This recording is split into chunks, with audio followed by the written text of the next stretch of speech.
तो चलिए आज की क्लास में हम लोग जानेंगे इक्विलिट डिवीजन एल्गोरिदम के बारे में, ठीक है। और हम लोग इस पर बेस कुछ क्वेश्चन को भी डिस्कस करेंगे। तो पहले ये जान लेते हैं कि हम लोग पिछले क्लास में क्या पढ़े थे। तो पिछले क्लास में हम लोग पढ़े थे फैक्टर्स एंड मल्टीपल्स के बारे में। हम लोग जाने थे कि फैक्टर्स क्या होता है। फैक्टर्स हम लोग जाने थे कि किसी भी नंबर का एक कंप्लीट डिवाइजर, इसी को हम लोग क्या कहते हैं, फैक्टर कहते हैं। मतलब कि कोई ऐसा नंबर जो किसी दूसरे नंबर को कंप्लीटली डिवाइड कर दे, वहां पर रिमाइंडर 0 हो जाए। हम आपको ये भी बताया था कि फैक्टर्स एंड मल्टीपल्स तभी डिस्कस होगा जब हमारा रिमाइंडर 0 हो, ठीक है। मतलब कि रिमाइंडर 0 आने पर ही आपका फैक्टर्स एंड मल्टीपल डिस्कस होगा, ठीक है। मल्टीपल्स मतलब कि वो नंबर जो उसके टेबल में आए, ठीक है।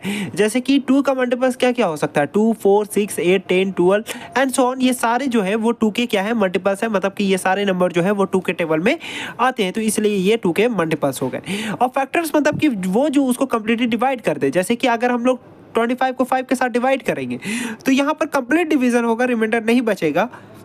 अब क्योंकि 5 25 को कंप्लीटली डिवाइड कर रहा है तो हम लोग 5 को 25 का फैक्टर्स कह सकते हैं। And 25 is the multiple of 5, और 25 को हम लोग 5 का क्या कह सकते हैं, मल्टीपल्स कह सकते हैं, ठीक है। और फिर हम लोग जाने थे एचसीएफ या जीसीडी के बारे में, ठीक है। हाईएस्ट कॉमन फैक्टर या तो ग्रेटेस्ट कॉमन डिवाइजर, ठीक है। इसको एक और नाम से भी जानते हैं एचसीएफ को, ठीक है। तो हम लोग जाने थे कि एचसीएफ होता क्या है, ठीक है। किसी दो नंबर का हम लोग एचसीएफ कैसे निकालते हैं, 2 या 2 से ज़्यादा भी नंबर का भी निकाल सकते हैं, ठीक है। तो वही मेथड रहेगा हमारा। 3 मेथड्स हम आपको बताए थे। एक था हमारा लिस्टिंग मेथड, दूसरा था हमारा प्राइम फैक्टराइजेशन मेथड, और तीसरा था हमारा स्टेप डिवीजन मेथड, ठीक है। तो चलिए आज के क्लास को हम लोग स्टार्ट करते हैं और हम लोग देखते हैं इक्विलिट डिवीजन एल्गोरिथम के बारे में। तो जैसे कि हमारा था इक्विलिट डिवीजन लेमा, ठीक है। तो हम लोग जानते थे कि इक्विलिट डिवीजन लेमा क्या है, कि सबसे पहले हम लोग जानते थे कि इक्विलिट नाम से, कि इसको कौन डिस्कवर किया होगा, इक्विलिट इसको डिस्कवर किया है, ठीक है। डिवीजन मतलब कि डिवीजन के रिलेटेड था, ठीक है। और लेमा के बारे में हम लोग जाने थे कि लेमा जो है वो एक प्रूवन स्टेटमेंट है, ठीक है, which is used to prove another statement. मतलब कि इक्विलिट के द्वारा खोजा गया डिवीजन के थ्रू, ठीक है, एक प्रूवन स्टेटमेंट, ठीक है, जिसका हम लोग यूज करते हैं किसी दूसरे स्टेटमेंट को प्रूव करने के लिए, वही हम लोग जाने थे कि हाँ वो इक्विलिट डिवीजन लेमा होता है, ठीक है। और हम लोग जाने थे कि इक्विलिट डिवीजन लेमा जो है वो क्या होता है, dividend is equal to divisor into quotient plus remainder. यही है आपका इक्विलिट डिवीजन लेमा। लेकिन आज हमको क्या पढ़ना है, इक्विलिट डिवीजन एल्गोरिथम के बारे में। तो इक्विलिट नाम से ही आपको पता चल रहा है कि इसको कौन खोजा होगा, इक्विलिट खोजा होगा, ठीक है। तो ये तो बहुत ही आसान सी बात है। डिवीजन मतलब कि डिवीजन के रिलेटेड है। अच्छा, अब हम लोग जानना है कि एल्गोरिथम क्या होता है। तो एल्गोरिथम जो है वो एक वेल डिफाइंड स्टेप्स है, ठीक है। एक वेल डिफाइंड एक तरीका, ठीक है, which gives a method to solve a certain types of problem, जो कि हमें एक तरीका देता है कि हम लोग किसी स्पेसिफिक टाइप ऑफ प्रॉब्लम को क्या कर सके, सॉल्व कर सके, ठीक है। तो ये sequence of well defined steps है। जैसे कि अगर हम आपको बोले कि चाय कैसे बनता है, ठीक है, तो चाय बनाने के लिए हम लोग क्या करते हैं। तो चाय बनाने के लिए सबसे पहले हम लोग जो है वो पानी डालते हैं, ठीक है। फिर उसके बाद जो है वो हम उसमें पत्ती डालते हैं, ठीक है। फिर उसमें हम लोग जो है वो उसमें चीनी डालते हैं, फिर दूध डालते हैं, ठीक है।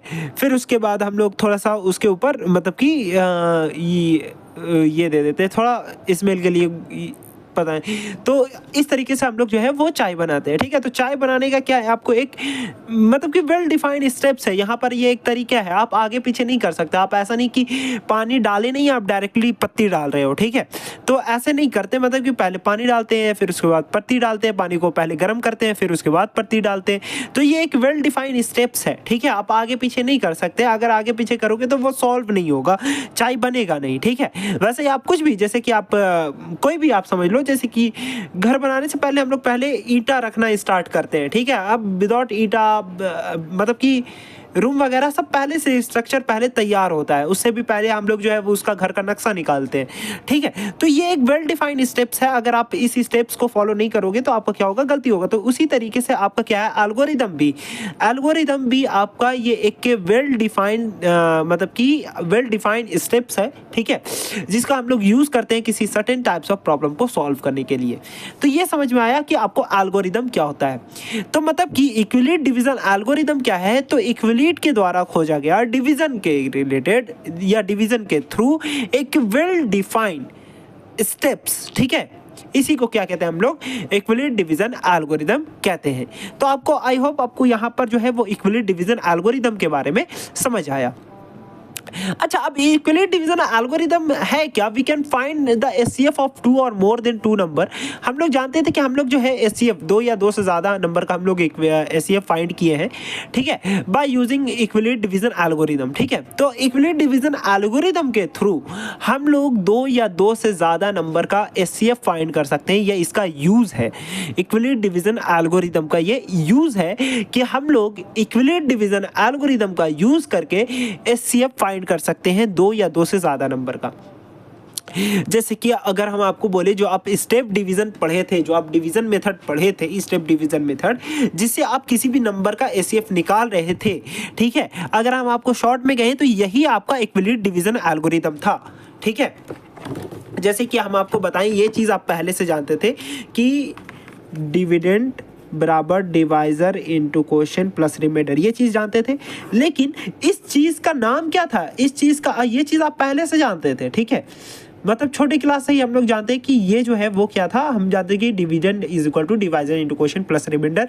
लेकिन हम लोग जाने कि इस चीज को क्या कहते हैं हम लोग, इक्विवेलेंट डिवीजन लेमा कहते हैं, ठीक है। डिवीजन लेमा कहते हैं इस चीज को, ठीक है। और उसी तरीके से जैसे कि आप जो अभी स्टेप डिवीजन मेथड पढ़ करके आए हो, ठीक है, डिवीजन मेथड पढ़ के आए हो, ठीक है, स्टेप डिवीजन मेथड जो आप पढ़ के आए हो, जिसे हम लोग क्या करते हैं, किसी भी दो या दो से ज्यादा नंबर का हम लोग क्या करते हैं, एचसीएफ फाइंड करते हैं। आपका यही क्या है, इक्विवेलेंट डिवीजन एल्गोरिदम है। यही, इसी चीज को हम लोग क्या कहते हैं, इक्विवेलेंट डिवीजन।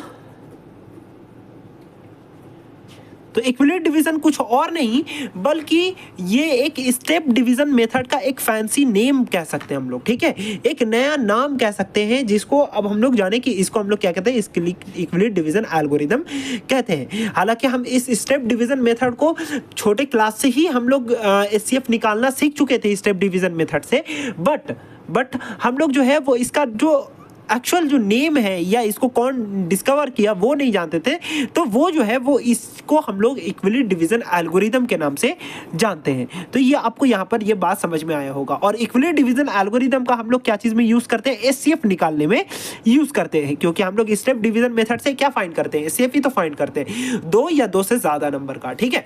तो वही चीज़ हम यहाँ पर भी लिखे हैं, we can find the HCF of two or more then to number. हम लोग दो या दो से ज़्यादा नंबर का एचसीएफ फाइंड करते हैं by using equivalent division algorithm. और इक्विवेलेंट डिवीजन एल्गोरिदम कुछ और नहीं है, क्या है, ये एक फैंसी नेम है स्टेप डिवीजन मेथड का, जो आप अभी डिवीजन मेथड पढ़ करके आए हो उसी का एक फैंसी नेम है, जो कि हम बता दे रहे हैं कि हाँ ये इक्विवेलेंट डिवीजन, ये जो आप स्टेप डिवीजन मेथड जो पढ़ रहे हो इसको कौन डिस्कवर किया, इसको आपको इक्विवेलेंट डिस्कवर किया है, ठीक है। और उसने एक वेल डिफाइंड स्टेप्स बनाया है, तो इसलिए हम लोग इसको क्या कह रहे हैं, इक्विवेलेंट डिवीजन एल्गोरिदम कहते हैं, ठीक है।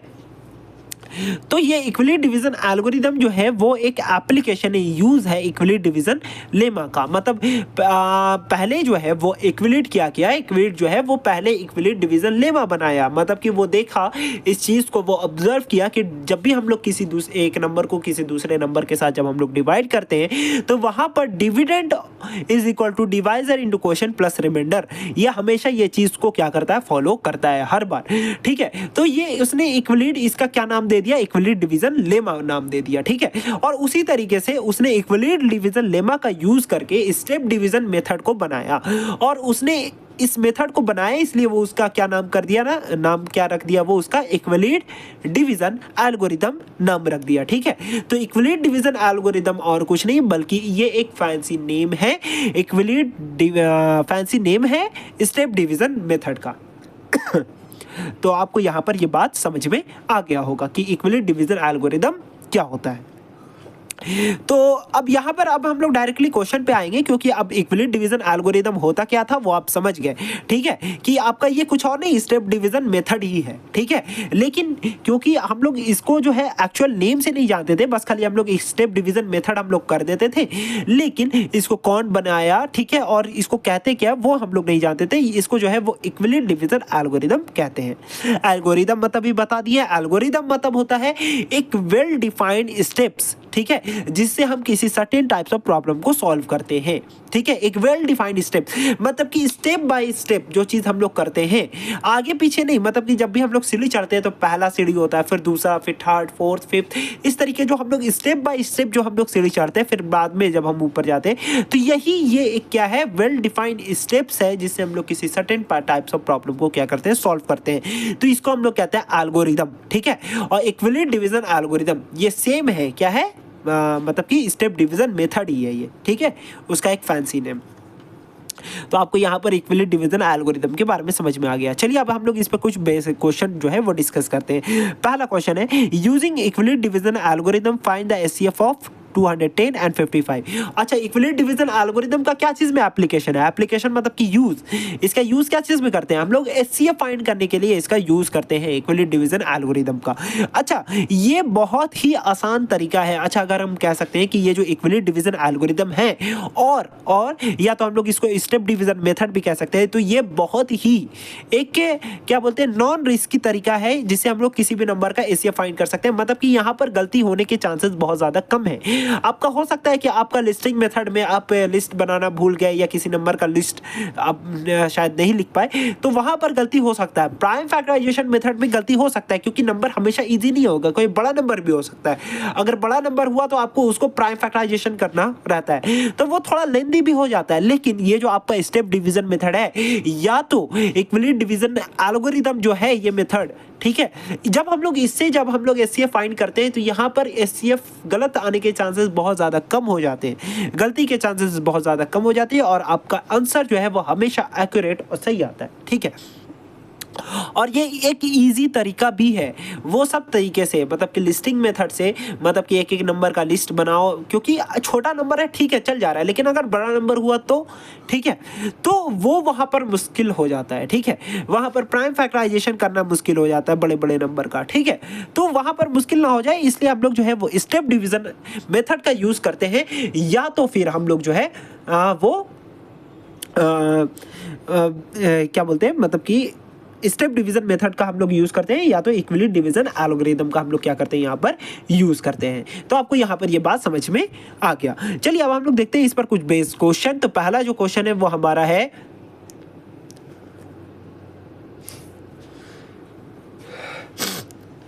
तो पहला हमारा क्वेश्चन है, using equivalent division algorithm find the HCF of 210 and 55। हम लोग यहाँ पर एचसीएफ फाइंड करेंगे 210 एंड 55 का, ठीक है। तो जब हम लोग 210, तो सबसे पहले हम आपको बताए थे इक्विवेलेंट मतलब कि स्टेप डिवीजन मेथड कैसे हम लोग करते हैं। तो बड़े वाले नंबर को बीच में रखते हैं, छोटे वाले नंबर के साथ हम लोग उसको क्या करते हैं, डिवाइड करते हैं। ये पहला स्टेप। अगर रिमाइंडर 0 आ गया तो ठीक है, ये एचसीएफ हो गया। अगर रिमाइंडर 0 नहीं आता, तो जो हमारा जो रिमाइंडर है वो डिवाइजर बन जाता है, और जो हमारा डिवाइजर था वो क्या बन जाता है, डिविडेंड बन जाता है। और हम लोग फिर से इस प्रोसेस को करते हैं। फिर से अगर रिमाइंडर बन जाता है तो फिर से हम लोग इसी सेम प्रोसेस को करते रहेंगे, तब तक जब तक हमारा रिमाइंडर 0 ना हो जाए।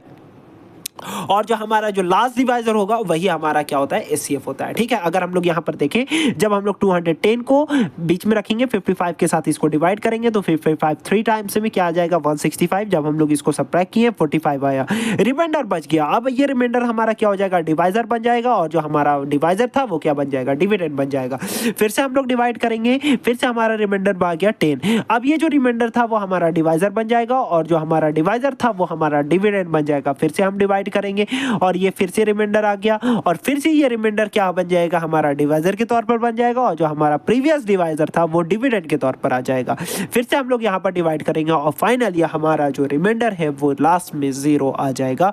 और हम लोग इसलिए हम लोग क्या कहेंगे कि जो लास्ट डिवाइजर था उसको हम लोग क्या कहेंगे, एचसीएफ कहेंगे, ठीक है। अच्छा, अगर हम आपको क्या बताएं कि अगर आपको कभी भी ऐसा क्वेश्चन आता है, ठीक है, आप इसको सॉल्व करोगे, क्या बोलेगा directly using equivalent division algorithm. अगर आपको इक्विवेलेंट डिवीजन एल्गोरिथम करके बोल रहा है इस तरीके से, मतलब कि वो बोल रहा है कि आप क्या करो, स्टेप डिवीजन मेथड करो, ठीक है, क्योंकि इक्विवेलेंट डिवीजन एल्गोरिथम कुछ और नहीं बल्कि एक स्टेप डिवीजन मेथड ही है, उसका एक फैंसी नेम है, हम बता दिए। तो अब जब आपको इसको यहाँ पर जब डिवीजन करोगे तब आपको ये चीज़ लिखना ज़रूरी है, क्योंकि अगर मान लेते ये आप पे ये कर दिए, ठीक है, डिवाइड कर दिए, अब क्योंकि आपको बस सिर्फ इसका मार्क्स नहीं मिलेगा, आपको कुछ और भी लिखना पड़ता है। तो यहाँ पर हम आपको बता दे रहे हैं कि आपको जो हो ना कि जब भी आप डिवीजन करें तो आपका हर एक स्टेप जो है, जहां पर भी आपका डिवीजन हो गया वहां पर इक्विवेलेंट डिवीजन लेमा को तो फॉलो करेगा ही, तो आप इस चीज को लिखना पड़ता है। जैसे कि आपको पता है कि dividend is equal to divisor into quotient plus remainder होता है। तो यहां पर देखिए डिविडेंड क्या है 210, ठीक है, डिवाइजर क्या है 55, क्वोशिएंट क्या आया 3 और रिमाइंडर क्या बच गया 45। तो ये चीज को हम लोग यहाँ पर लिखेंगे। चलिए अब आ गया दूसरा स्टेप, फिर से डिविडेंड कौन है यहाँ पर 55, ठीक है, डिवाइजर कौन है 45, क्वोशिएंट क्या आया 1, ठीक है, और रिमाइंडर क्या आ गया आपका 10 आ गया। तो यहाँ पर भी ये चीज को आप लिखेंगे। तो आपको ऐसा नहीं कि इस क्वेश्चन में करना है, हर एक क्वेश्चन में आपको ऐसा ही करना है, ठीक है। फिर से आपको यहाँ पर दिखला दे कि यहाँ पर डिविडेंड क्या हो गया 45, तो लिख दिया 45, डिवाइजर क्या है 10, क्वेश्चन क्या है 4 प्लस रिमाइंडर क्या आपका 5। इस तरीके से आपका वैसा ही सेम लास्ट में डिविडेंड क्या है 10, डिवाइजर क्या आपका 5, क्वेश्चन क्या है 2 और रिमाइंडर आपका क्या है 0। और ये जो आपका लास्ट डिवाइजर, क्योंकि यहाँ पर रिमाइंडर 0 आ गया, तो जो आपका लास्ट डिवाइजर है वो क्या बन जाता है आपका एचसीएफ बन जाता है। तो आपको यहाँ पर ये क्वेश्चन समझ में आएगा। चलिए अब हम लोग देखते हैं और भी कुछ क्वेश्चन, ठीक है। तो सबसे पहले हम लोग देखते हैं question on equivalent division algorithm problem type 1, ठीक है। तो ये पहले टाइप का प्रॉब्लम है, ठीक है। तो देखते हैं हम लोग इस तरीके का प्रॉब्लम में क्या है। तो क्वेश्चन क्या बोल रहा है, यूजिंग इक्विवेलेंट डिवीजन एल्गोरिथम, मतलब कि आप इक्विवेलेंट डिवीजन एल्गोरिथम का यूज करो, मतलब कि सीधा सीधा क्वेश्चन बोल रहा है कि आप स्टेप डिवीजन प्रोसेस करो, ठीक है, स्टेप डिवीजन मेथड लगा दो। इक्विवेलेंट डिवीजन एल्गोरिथम कहने का मतलब स्टेप डिवीजन मेथड लगा दो। तो find the HCF of 441, 567 and 693। तो यहाँ पर 3 नंबर दिया, ठीक है। तो 3 नंबर का हम लोग को क्या निकालना है, एचसीएफ निकालना है, ठीक है, by using equivalent division algorithm, ठीक है, मतलब कि स्टेप डिवीजन मेथड के थ्रू। तो अब आपको यहाँ पर क्या करना है कि सबसे बड़ा जो नंबर है पहले और दूसरे नंबर को देखो, तो यहाँ पर से बड़ा कौन है 567, तो इसको बीच में रख दो, 441 के साथ डिवाइड करो। डिवाइड किए, यहाँ पर रिमाइंडर आ गया 1 बार में लगाए, रिमाइंडर आ गया 126। फिर से आपका क्योंकि ये रिमाइंडर बन गया, अब ये जो रिमाइंडर है वो आपका डिवाइजर बन जाएगा और जो प्रीवियस डिवाइजर था वो ऐसा डिविडेंड बन जाएगा। फिर से आप डिवाइड करोगे तो 3 टाइम्स में 378 आ गया। फिर से आप इसको सब्ट्रैक्ट करोगे तब आपका यहाँ पर क्या आ जाएगा, रिमाइंडर बच जाएगा। और फिर से आपका ये रिमाइंडर क्या बन जाएगा, एज अ डिवाइजर बन जाएगा, और जो आपका प्रीवियस डिवाइजर था वो एज अ डिविडेंड बन जाएगा। फिर से आप इसको डिवाइड करोगे और लास्ट में आपका रिमाइंडर क्या आ गया, 0 आ गया। अच्छा, जहां पर आपका रिमाइंडर 0 आ जाता है मतलब कि वो जो आपका लास्ट डिवाइजर है वो क्या बन जाता है, आपका एचसीएफ बन जाता है। लेकिन यहाँ पर अच्छा, अब इस चीज को आप यहाँ पर भी ये जो स्टेप्स था, ठीक है, dividend is equal to divisor in quotient, तो हर एक स्टेप के लिए आपको यहाँ पर लिखना होगा, ठीक है। अच्छा, अगर आपका यहाँ पर क्योंकि अभी हम लोग 2 नंबर का ही यूज किए, ठीक है, मतलब 2 नंबर का ही अभी हम लोग एचसीएफ निकाले, तीसरे नंबर का भी निकालना है। तो अगर ये 2 नंबर का एचसीएफ 63 है, तो अगर हम लोग लास्ट में क्या करना है, अब जो आपका ये एचसीएफ आया ये 2 नंबर का, अब आपको इस वाले नंबर को अब आपको इससे डिवाइड करना है, ठीक है। तो मतलब कि 693 को अब आपको ये जो आपका ये दोनों नंबर का जो एचसीएफ आया आप उससे डिवाइड करोगे। अगर ये कंप्लीटली डिवाइड हो गया तो ठीक है, नहीं तो आप फिर से वही सेम मेथड लगाओगे, इसी का एचसीएफ जो आपका फाइनल डिवाइजर होता है वो आपका क्या बन जाता है, एचसीएफ बन जाता है। मगर अगर मान लेते हैं अगर आपका यहाँ पर कुछ रिमाइंडर बच जाता, तो वो फिर से क्या बन जाता है, डिवाइजर, और 63 आपका क्या हो जाता है, ऐसा डिविडेंड बन जाता। बात समझ में आया। तो इस चीज को लिखना नहीं, आगे हम आपको बस बता रहे हैं कि अगर, क्योंकि यहाँ पर तो रिमाइंडर 0 आ गया, ये कंप्लीटली डिवाइड हो गया। अगर मान लेते हैं आपका अगर यहाँ पर रिमाइंडर बच जाता है, ठीक है, तब आपका ये जो रिमाइंडर होगा वो आपको क्या बन जाएगा, डिवाइजर, और ये जो डिविडेंड था वो फिर से आपका ये जो आपका डिवाइजर था वो फिर से क्या बन जाएगा, डिविडेंड बन जाएगा, ठीक है। हाँ, अच्छा, ये एक चीज को याद रखना कि आपका जो रिमाइंडर होता है वो हमेशा डिवाइजर से क्या होता है, छोटा होता है। अगर आपका कभी भी आपको डिवाइड करने में अगर कभी भी ऐसा हुआ कि आपको यहाँ पर कोई बड़ा नंबर दे रहा है डिवाइजर से, अगर यहाँ पर 441 है और यहाँ पर आपका आ जा रहा है 500 530 तक आ जा रहा है कुछ, मतलब कि आप समझ सकते हो कि आप गलत डिवाइड किए हो, मतलब कि आपका जो रिमाइंडर है वो बड़ा नहीं आना चाहिए कभी भी डिवाइजर से, ठीक है। तो इस चीज़ का हमेशा ख्याल रखना जब भी डिवाइड कर रहे हो आप, तो ठीक है, क्योंकि आपका जो हमेशा रिमाइंडर है वो आपका डिवाइजर से क्या होगा, छोटा होगा, ठीक है। अगर आपका डिवाइजर से बड़ा आ जाता है मतलब कि आपका डिवीजन गलत किया हो, या तो वो एक और आगे टेबल में बढ़ जाएगा। अगर आप 6 टाइम्स में लगाए हो तो एक बार आप 7 में भी लगा के देखो, ठीक है। तो इस तरीके से होता है, ठीक है। तो अगर हम लोग देख लिए तो फाइनल डिवीजर हम लोग का क्या बच जाता है, 63। Hence we can say that the SCF of 441, 567 and 63 is and 693 is 63। तो इस तरीके से हम लोग इस नंबर का हम लोग क्या कर दिए, एचसीएफ निकाल दिए, ठीक है। अभी हम लोग और भी कुछ प्रॉब्लम डिस्कस करते हैं, जैसे कि क्वेश्चन नंबर 2।